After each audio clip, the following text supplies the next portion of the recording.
Hey folks, I'm Cuz Strickland, and welcome to this episode of Tennessee Dirt, presented by Mossy Oak Properties, Tennessee Land and Farm, a podcast dedicated to helping you find your favorite place. Each episode we'll talk about all things related to land ownership and conservation throughout the great state of Tennessee. And don't worry, there'll be plenty of hunting and fishing stories too. Our goal here is to help each of you live your best life in the Tennessee dirt.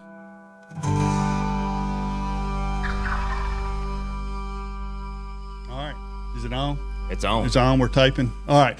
My name is Doug Kinser. I am a assistant, or what would you call me? I'm an agent here. The man. No, I'm not the man. Not the man. I'm a associate broker here at Mossy Oak Properties, Tennessee Land and Farm. Here with Davis Fleming, also in the same capacity, and we have an esteemed guest here today. This is Chief Shane Petty. He served over 25 years as the Chief Ranger, right? Yes, sir. And he's retired, and but now he's back at work. And what are you doing now? Back at work. I'm the operations chief for Maury County Office of Emergency Management. Okay, so I didn't have to read that. You were able to just tell me. Perfect. That's right. good. That's right. Shane is a man I've known for, oh my goodness, most of my life, and your story is one that we want to share today. I hope we can get. Well, there's no way we can get all in one podcast, so we're probably going to have to do another one because I've actually he's got a couple of books out. One of them is Lost and Hound, and then this other one is So God Made Rangers. I've read both of them. Actually, read Lost and Hound for the second time, preparation for this. Then I got this book, and I'm like, man, the things you've done, it's just unbelievable. But anyway, we want to have you on here today because it's really a neat story, and you're really a neat guy. A little background before we start, your story. I'm going to tell our story is that, like I said, I've known Shane for most of my life. Back when we were in high school, though, this is something that some of our buddies are doing. I'm going to do this little, this is a way to get back at some of our friends, but we worked for the Columbia Parks and Recreation. I guess this was summer of 82, 83, something like that. And they had the Columbia Parks had acquired a piece of property there in Columbia called Cook's Property. Yeah. You remember that? I know you do. Yeah. And they went and showed everybody in the office this when they bought this property, and they had this vision they're going to turn it into a soccer field. And so they had about a mile-long fence row, a bunch of rose bushes, and it was grown up. I mean, it was rough. And all our friends that worked with us were all baseball players, So when you worked for the Parks and Recreation, what you did was that, you got to line the fields, and it was a great summer job, get to line the fields and, make sure the baseball, empty the garbage cans, make sure the baseball fields, it's just not a bad job Eat at some all. hot dogs. Huh? Eat some hot dogs. A lot of times during the tournaments, they'd sit around and get ready to drag the fields. And so every morning before we'd go to work, they would have us all in there in the break room, and they'd have, all right, they're going to give you your assignments. Now, hey, so-and-so, you're going to go and line the fields over in Riverside. And you might go to Eva Gilbert and line these fields, and you might have to drag this, might have to go weed eat a little bit. And then they'd go, now, Shane and Doug, you're going to the Cook's Property. And so what you're going to have at the Cook's Property, you're going to have a weed eater, a swing blade, an axe, chainsaws, and everything. And so what we did every day one summer was all summer long was we would go out and we'd pull rose bushes and tear up. And I'm talking about it was one of the hottest summers ever. And then we would come back to work, come back at the end of the day, and we'd have bleeding and, sweating. You couldn't wear shorts. You had to have long pants, long sleeve shirts because you get tore up, and had poison ivy. And we'd drive by the ball fields, and we'd see all our buddies out there playing in the water, spraying each other off, and that sort of thing. And we would just so it became a joke, they would just but the thing that stuck out with Shane was I would get so mad because my friends were out there, but Shane was like, let's go do it. And so he and I, now if you go and look at that Cook's Property, it's beautiful. It's pristine. They just sent the real men out there. I guess. I think that's what it was. And then after that, you went to work with my parents at a sporting goods store. I've mentioned it on another podcast or two, and you went to work there, and that's where it was mostly hunting and fishing. So, tell us kind of what got you what got you started on your path? Well, I really knew early from about the age of 12. So a lot of people don't know this. I had a brother that basically had a drug overdose, and he was confined to a wheelchair my whole life. So mom and dad couldn't go on regular vacations, let them go to Florida. Somebody had to stay with my brother. He was bedridden. Mm-hmm. So our vacations lots of times would be Henry Horton. Yeah. We'd go over and get a hotel room. Mom would come stay 3 or 4 days. Then they'd swap. Dad come back. And while we were there, they had seasonal programs still in process today called Seasonal Rangers, and they would do interpretive programs, recreational programs. So I'd go over there and, play shuffleboard, ping pong, square dance, win blue ribbons and all this. And I thought, wow, and you get paid to do that? But I met a horse-mounted ranger. Okay. And I thought that was the coolest thing I'd ever seen in my life. Yeah. And I told my mom at that age, 12, I said, I know what I'll do. Yeah, I want to be a horse-mounted ranger at Henry Horton. Yeah, and several years later, that's exactly where I was hired, and I became a horse-mounted ranger there. That's cool, man. That's cool. Well, and so in reading the books, a lot of folks think we're park ranger. They think that when you go camping or whatever, they're kind of making sure the park's running, right, and make sure things, you don't have a lot of riffraff going in there and drinking and doing crazy stuff. You have to come in there and talk to them. Well, you got into at some point the bloodhounds, the certain with the canines, and so talk about that a little bit. I think that's just fascinating. Well, as part of my career, I spent about 10 years as a ranger. Then I moved up to an assistant chief ranger. Okay, and so we had the entire state, and part of our process or our job responsibility was search and rescue. So we were called in 1993 and 94 on 2 different rescues in the Smoky Mountains. Of course, that's national parks. Mm-hmm. But what would happen when they had a search that was multi-day and it was just over their capacity of rangers, they would call Tennessee park rangers in. And the first one was a young man. He was 12 years old, and Brad Levy's. And he had gotten off of one of the trails and took us 5 days. We found him dead. And it heartbreaking, but what was worse was to see the mom and dad every day. You come out of the woods and they want to know, did you find anything, footprint, any part of his clothing, and just to say no. And then about a year later, a little 9-year-old boy named Philip Roman, and spent 5 days looking for him, found him alive, and I was on the team that found him. Yeah. And we carried him out of the woods on our backs, gave him to his mom and dad, and when we gave him to his mom, I just uncontrollably started bawling. Yeah. And it was just very emotional. Yeah.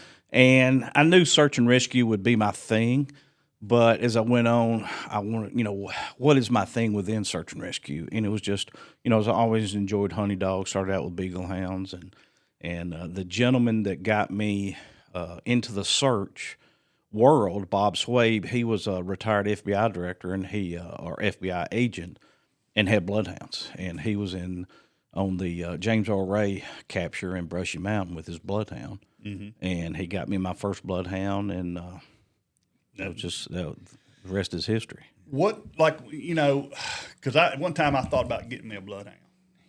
But they're probably not the ideal. I've been told, and like I even offered up. I think you still got 3 or 4 now, don't you? I've got 3. Yeah, and so I said, you can bring them to the office, and that was a quick no.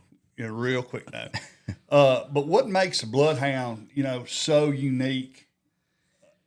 Well, you can put 100 canine officers in a room, and they're all going to argue for their dog. Yeah. And, in the drop mic I usually do is I say, well, I've got 285 fines. How many have you got? Yeah, yeah. And so I just feel the bloodhound has that is the number one thing they're bred for. You can take any dog and make it a search dog. Yeah. But, that bloodhound, that is the number one thing they do. Yep. That is the best thing they do. And for me, they can, in my opinion, they can work a longer trail, an older trail. Yeah. And they're better at contaminated trails where a lot of people have been through there. Yeah. Yep. And so I just, with my history and my training now, I just feel that's just, they're the best dog for that process. Yeah.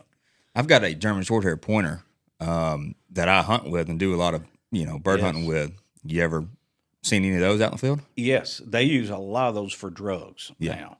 Okay. And I'm training a lab right now for cadaver. It's kind of, I knew at some point I'd be too old to run bloodhounds through the woods. And after Hurricane Helene, my whole job in the state was to get as many cadaver dogs to Upper East Tennessee, North Carolina. And I have always wanted to take a GSP and teach it to find cadaver, whether it's a person underwater, and to watch it point. I just think that would be the most incredible thing. And so, yeah, they use a lot of them in the drug world on German Short-Hair Pointers. And their endurance, too, the short-hairs Same endurance. thing. They can go all day long. Yeah.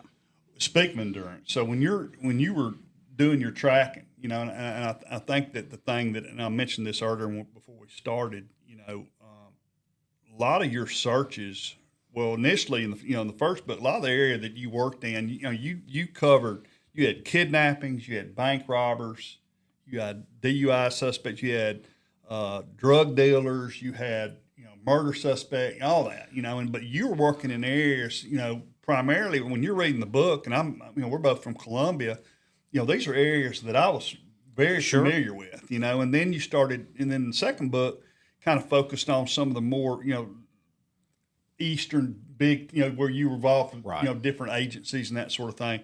And I think the thing that I was like, my goodness, I've drug a deer out of a deep hollow in Hickman County before, and it liked to kill me. Well, you guys were going out on, you know, 5-day manhunts, and you got a dog, and I'm assuming that you got them on lead. Like you don't let them just go. You're tethered to that. You're tethered to that dog. Yeah. So you're going wherever he's going through laurel bushes and, you know, just up and down hollows and down in ravines and gorges and that sort of thing. And like, how in the world, you know, did you stay in shape? A lot of scars on my arms. Yeah.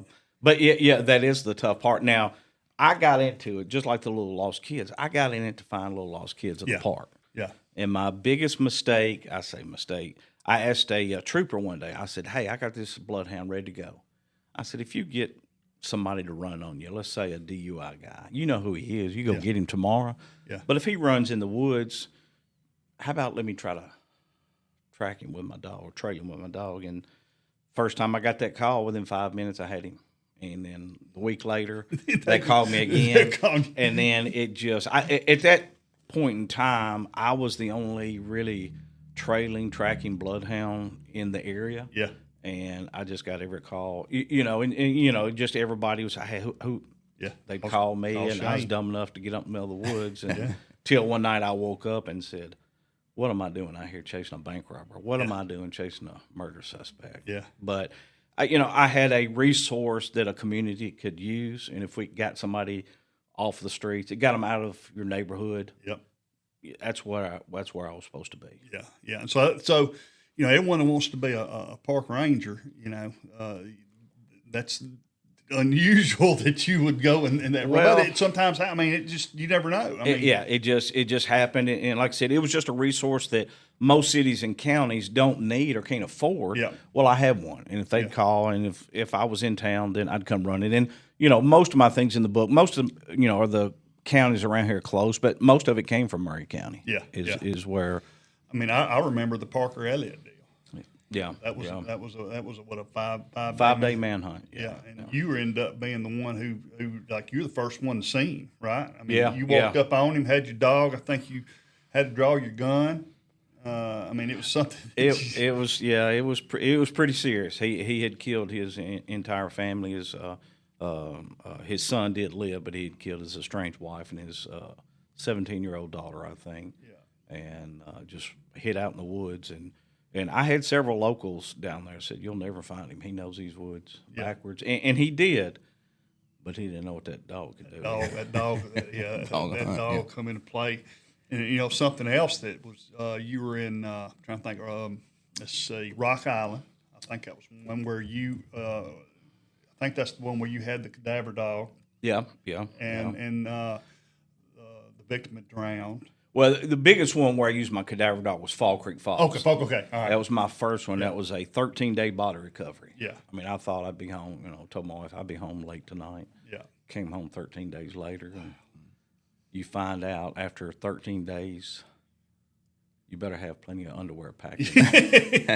So you learn to bring extras that soon. You have a good go bag. But they were able to. That dog was able to actually sense where that smell where that person was. Under the water, the scent originated. Just kind of stayed on top of the water, and that's where they were able to locate. Yeah. And you mentioned Philip Roman, and then the other one that kind of stood out to me was Laurel. Laurel Hollis. We just did a presentation just a couple weeks ago. Yeah. She helped me present at a conference, and that was the most impressive one. It was a very long. A girl basically was rock climbing with her brother in Fall Creek, and boulder fell loose. She was about 10 feet, and about 95% amputated her leg, and it was. I would have to say it was the coolest thing I'd ever done. Is I rode a horse. I couldn't go down the gorge. I was at Fall Creek Fall on a horse. Yeah. And I rode the ridge line above them and just happened to look down after a couple of miles and saw her laying in a pool of water. Bright red. Yeah. And for some reason, the good Lord told me to grab your medical kit, grab a 150-foot rope, and your harness. So I tied my horse to the tree, rappelled down, took care of her, and we carried her out, and it was about a 3-hour carry out because it's just so rugged down in that gorge. Yeah, the terrain's just terrible. And she was bleeding out. So the things I think you were, I remember in the book, y'all were really concerned about making sure that her leg wasn't below, you know what I mean? Because she was bleeding so much. And y'all were literally having to haul her out and take turns. And we stopped twice because I could not get a pulse or a heartbeat on her. Wow. And every time I'd stop and say, we've lost her, she'd open her eyes and look at me. Yeah. And we'd take off. And even when we put her in the helicopter, the pilot came back and told her brother, you need to go to Chattanooga and identify her body because she didn't make it. Wow. And we had a phone call that night that she had made. The body holds about 6 to 8 liters of blood, and they put 11 liters of blood in her. And a lot of surgery, about 365 staples, and she made it. Matter of fact, the next day I drove to Erlanger with a horse in the horse trailer just to look at her because I said, there's no way she survived. And we're still friends today, and I've taken her all across the state, and we speak, and it's a pretty moving experience. Well, that was the thing, too, in your book. There's a lot of God moments in there. Yes. A lot of God moments. I think you talked about this wasn't really you were, I think, near Rock Island. There was a lot of stories, so if I get them wrong. You were near Rock Island, you were leaving, and there was a van with 11 girls coming from a church camp. Yeah. And I'll get to what fascinates me about this because, you're trained in EMT, and that was your choice. Sure. Right? Right.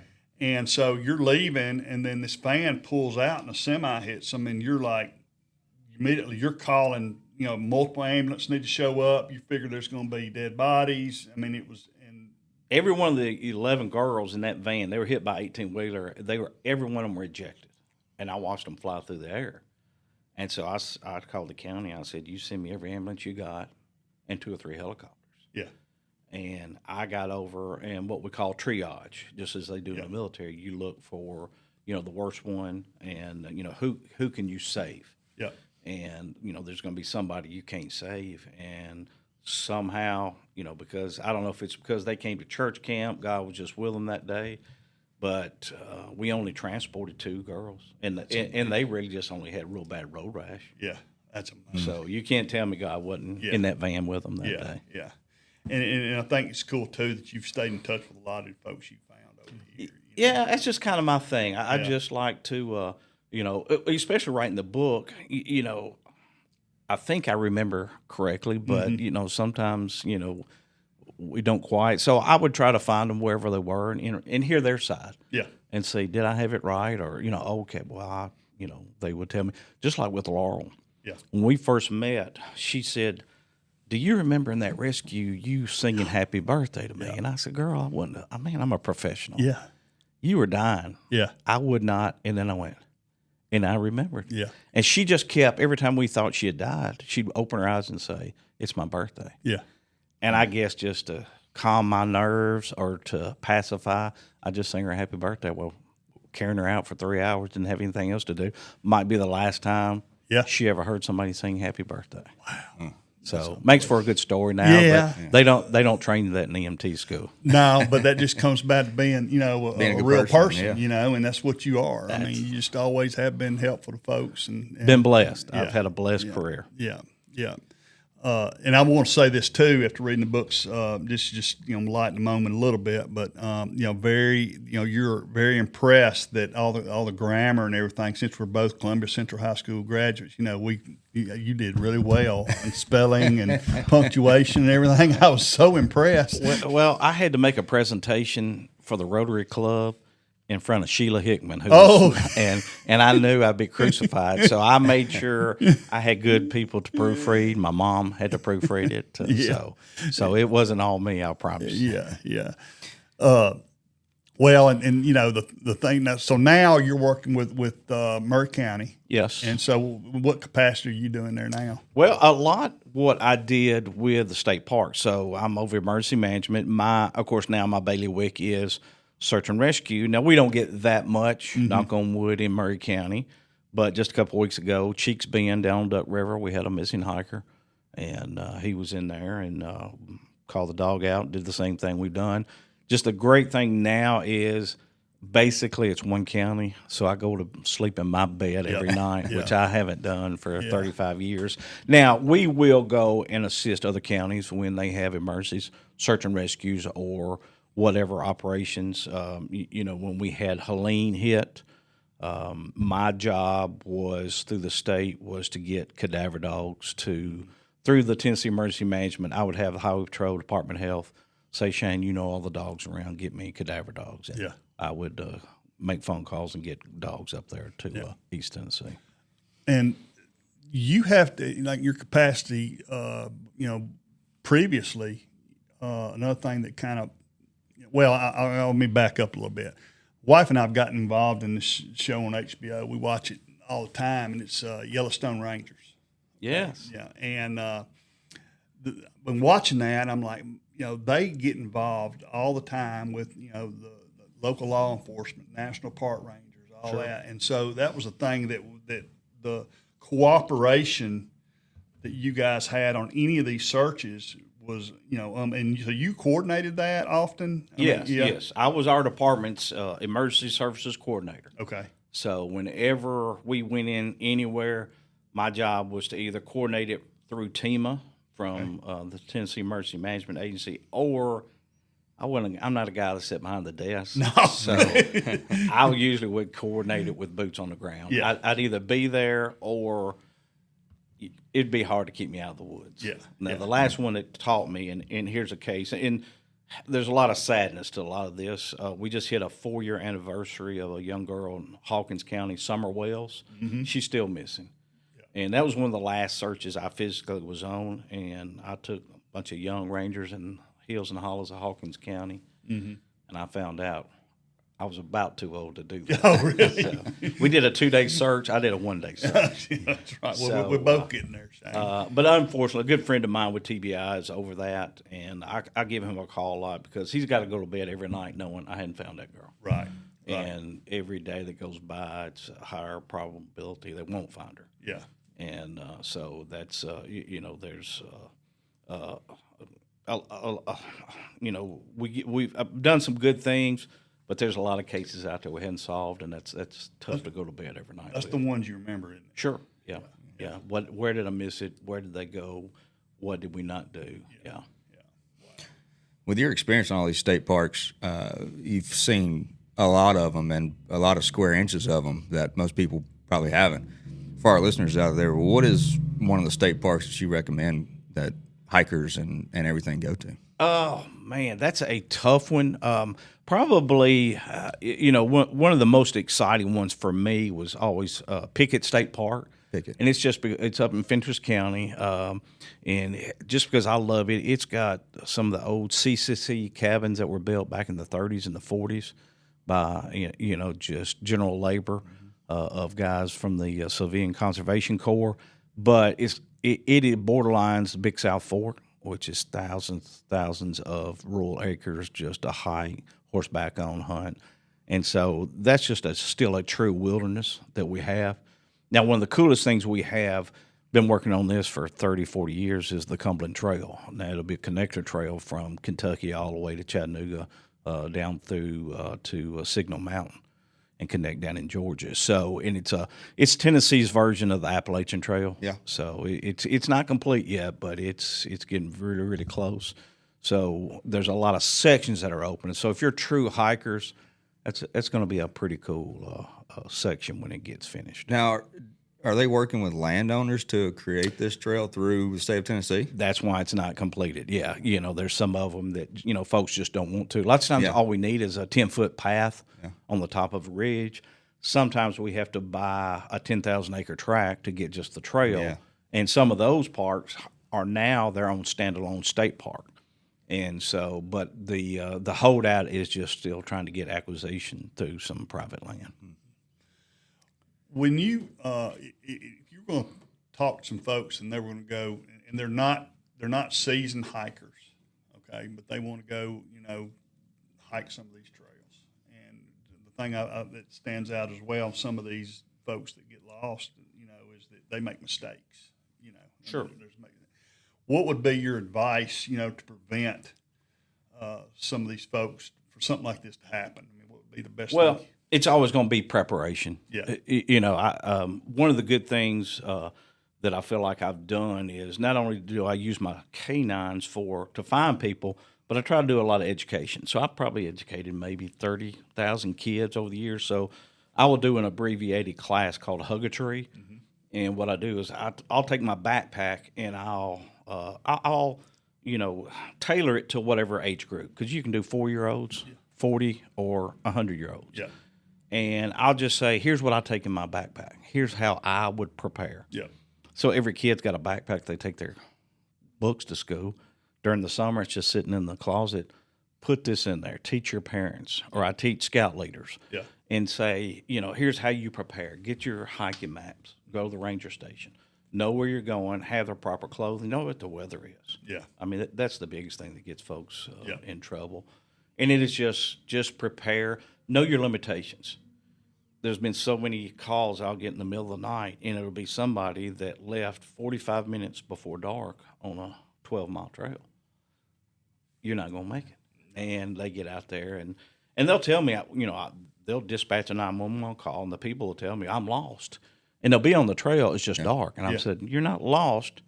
You're just overdue. Yeah. Just stay where you are. We'll come get you. Yeah. Now, you do get folks that in the dark, they'll get off the trail, and that's when you get the true lost That's person. the mistake, isn't it? Yeah. I mean, if you find yourself not knowing where you are, then you're better off.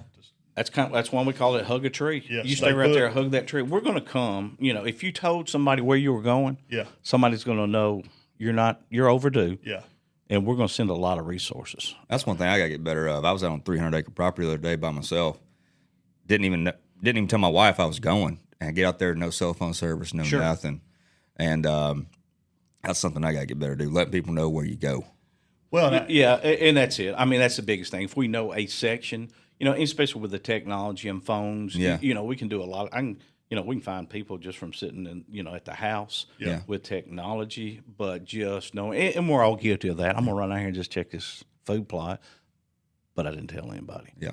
Probably the biggest ones, Doug, that, and I'm guilty of this. I'm a big fisherman, and I fish by myself. Now, I'm usually leave my houseboat. My wife knows where I am. Yep. I'm wearing my PFDs. I'm doing all that, but I easily still could fall out and get hurt. But it's usually people that go on some wilderness hikes by themselves. Mm-hmm. They get in trouble. Yeah.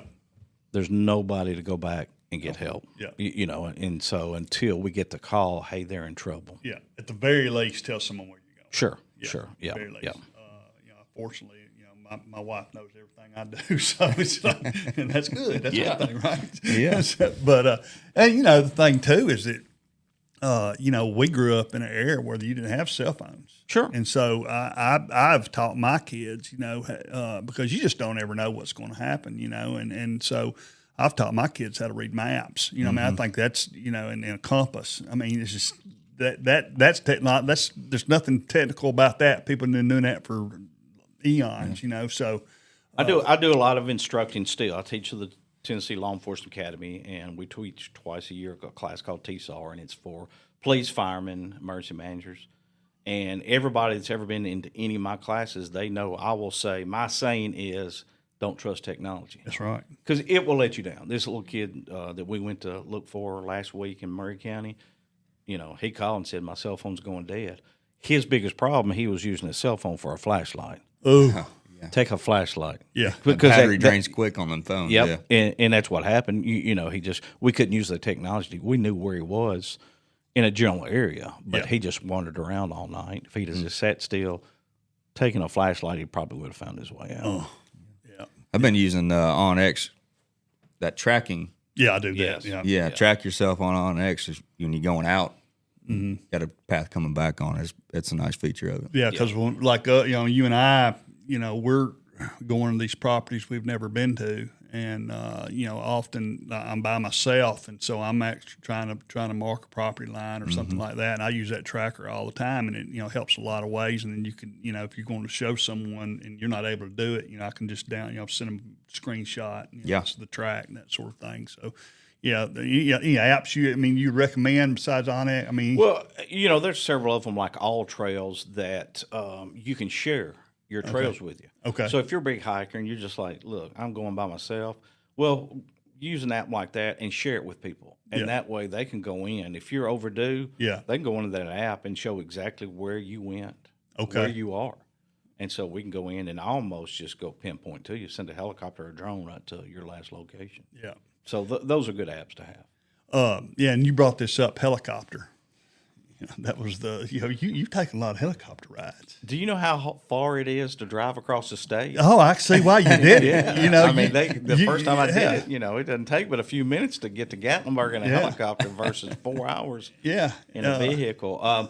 I got very blessed early on. The Tennessee Highway Patrol's got a great aviation program. And there was a great relationship with state parks early before me. Mike Dover was one of the first pilots that would do a lot of impromptu searches at Fall Creek. And then they started doing a lot of high angle rescue training incorporated with them. And the chief ranger before me, you know, he fostered that relationship. And I just did what I'm supposed to do as chief. I took it to the next level. Yeah. And after Laurel, I would go to their captain, Tommy Hale, and I'd just say, man, we need a hoist. We need a hoist. And he's like, well, give me $1 million. Well, state parks didn't have $1 million.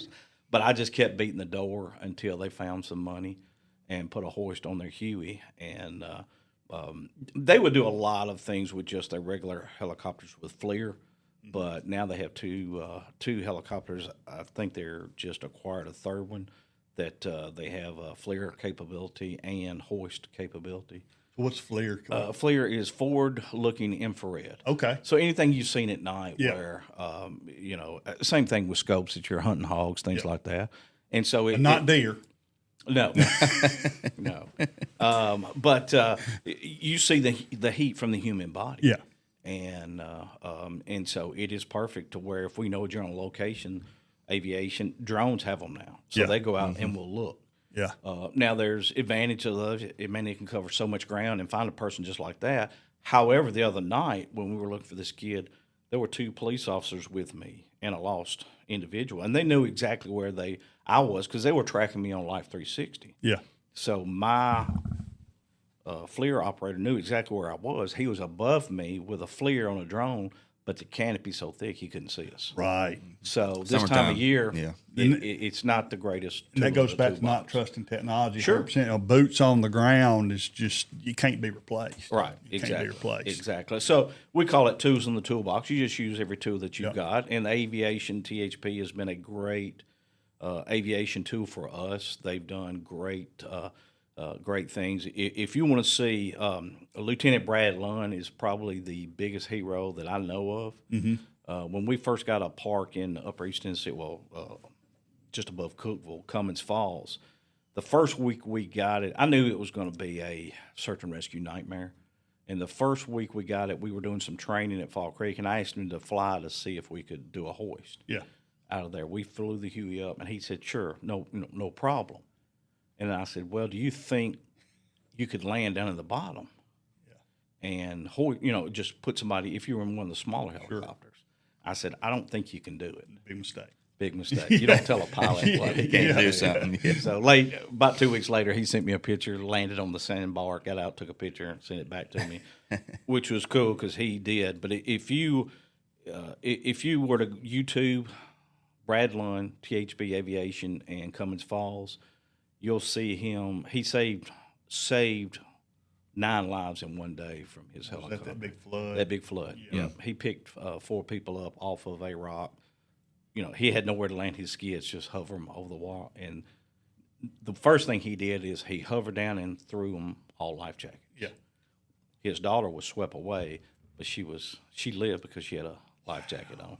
Rangers and rescue squad caught them with a high line as she floated downstream. Yeah. Then he picked the rest of the family up one by one in that aviation helicopter. Hearing these stories, this is my first time meeting you. I'm surprised I didn't call you about that zebra over in Murfreesboro a couple weeks ago. The zebra? I got about 15 phone calls. Did you really? Yes. It kind of got to get old because I'd say, look, my dogs don't track zebras. Yes. So, only in Tennessee. Only in Tennessee. Absolutely. That's funny. Well, yeah, that was another thing I didn't mention, but it stood out. You'd have all these different Rangers at your disposal, and a lot of them had. I mean, you would mention they were experts kayakers, one might be expert rappeller.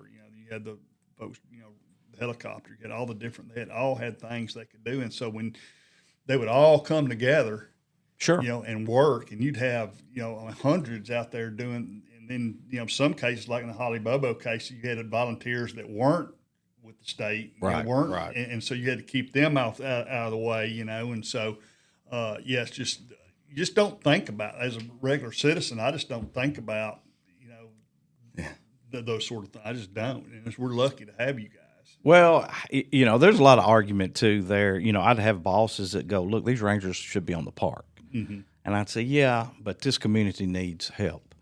And we've got people that have that expertise. Yeah. Why, somebody else can cover the park today. Let's go and help that community. And so that was my philosophy is we put a lot of time and training in them, and lots of times they don't get the real world scenario. It doesn't necessarily always come to us, so sometimes we have to take it to them. Yeah. And so we'd have that ability, and that's just what I felt like a true public service and a good steward of the taxpayer money. Yep. Is you spent money to train us, let us go help the state. Well, and saving a life is you can't put a price tag on it. No value. No value. You can't put a price tag on it. So, I want to have another podcast with you because I think there's a lot that we weren't able to cover. I've got to, fortunately, I guess I've got to go show some property in a farm in Dixon, and we've kept a lot of your time, but I want to say this, several things. First, I want to thank you for your friendship, and I want to thank you on behalf of everybody, your service to the community and just your selfless contributions to, your line of work. And, you went above and beyond, and, it's folks like you that are true heroes, and I really appreciate it. And I'm just blessed and honored to call you a friend. Well, thank you, sir. Appreciate that, brother. I just had a blessed career. I burnt the candles. I knew I only had so much time to do this job, and so I just wanted to make sure I gave it my best and did the best I could. Yeah. Well, and so what, all this water all this rain we've had probably slowed down your fishing a little bit. It has killed my fishing. I'm on vacation this week, and I have not got on the lake at all. So what lake do you go to? Usually I'm on Tim's Ford. We have a houseboat over there, but I live on the Duck River, and been on Duck River action either. So my wife's killed me on projects. Oh yeah. Well, she's a big fisherman too, though. She is. Yes. Yeah, we usually are at Fall Creek this time of year trying to the state record of bluegill came out of there, 3 pounds. Okay, you're trying to beat that record. Thelma Grissom in 1972, and we go back every year in our little trip called In Search of Thelma Grissom. What's the biggest you've ever caught? I've caught one maybe 1 3/4 pounds, and I'm like, how in the world can you catch a 3 pound bluegill? I mean, that's unbelievable. Yeah. Look like a watermelon. Oh, exactly. Yeah. So I don't think it'll be broke. unless it's a private pond or something like that. Yeah. But it's still fun to try to beat it. Well, again, we appreciate you being here. I'm going to encourage everybody, y'all. These 2 books, buy them, look at them, read them. They're awesome. Now, a shameless plug, if I don't mind. Yeah, I want you to. I don't make any money off these books. I had a good friend. He was going to be the hero of the search and rescue, Sergeant Lee Russell's. He was a helicopter pilot. He got killed 2 years ago in August on a search, him and a deputy, Matt Blansett, and up around Lake Chickamauga. And so he was a good friend of mine. His dad was a former trooper. And so I take any money, what little that I get from Amazon, and I send to their kids' scholarship fund. So, it wasn't I just wrote the book so my grandkids would think I was cool at one time. I think you're cool. So. But any money that I get from them, it goes to that scholarship fund. It's another selfless thing you do. He do the same thing for me. That's just the right thing to do. Yeah. Well, if y'all are looking for the book, you can find it on Amazon. Yes. Easy to find. They're great reads, and it's fascinating. Next time you're here, we're going to dig a little bit more into the dogs and everything else. But again, I want to thank you. Appreciate you, brother. Yeah, man. All right, thank you, man. Okay. All right. Davis, you got anything you want to close out on? Lies or anything you want to say? I know you typically have some. No lies today. Right. No lies today. All right. Well, I appreciate it. Y'all have a blessed day. And we'll see you next time. All right. Thank you. Hey, thank you for listening to Tennessee Dirt, presented by Mossy Oak Properties, Tennessee Land and Farm. And be sure to visit us at mossyoakproperties.com to connect with our team and our collection of listings located throughout the state of Tennessee.